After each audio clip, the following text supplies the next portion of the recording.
Hi, it's Lynette from Kits and Bits here. In this video we're going to look at the difference between text boxes and shapes in PowerPoint. I use PowerPoint for creating much more than presentations. I use it for creating flyers, memes, images and buttons for my website and more. Shapes and text boxes give you great control over how you lay your information out. Traditionally, people will use both. They'll add a shape and then to create a background, and then they'll add a text box over the top. But in most cases this is overkill because they're not actually doing anything special with it, and if you've got lots of content you end up with lots of layers, which makes it much harder to manage.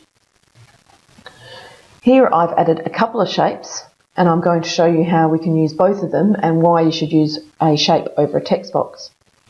So on the left hand side I've got a shape and normally people would add a text box over the top, but what you can do is right click and then select Edit Text.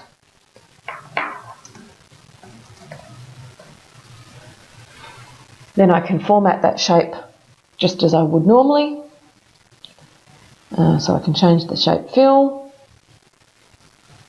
and I can also change the text size, colour, whether it's bold, and even where it sits within the shape. I can also change where it sits vertically.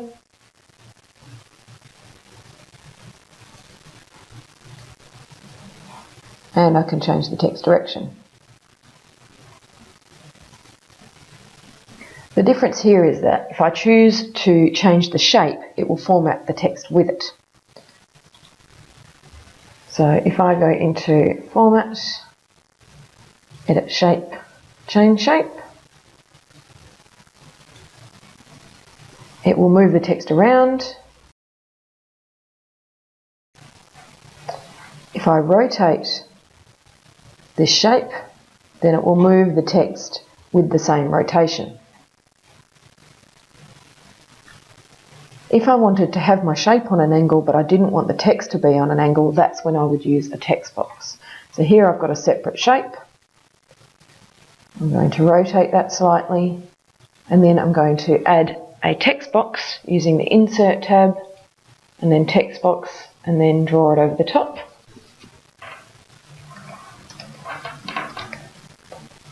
And then I'm going to add my text to a separate entity and format the way I would like it.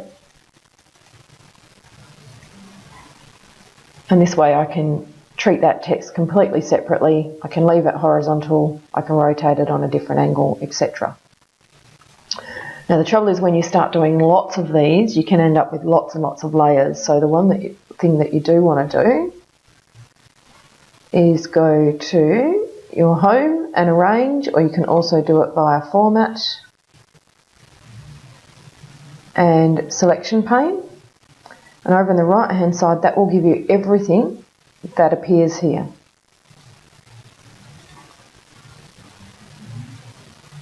And you can actually rename those. So if I wanted to rename this one, I can rename it Shape with Text.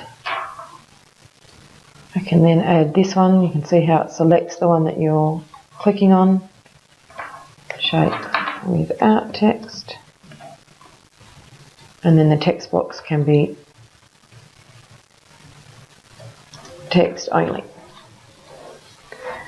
So that way if you've got lots and lots of layers that you can't actually select individual ones because they're on top of each other, you can come into the selection pane and select them, and it will highlight which ones are selected on the actual panel.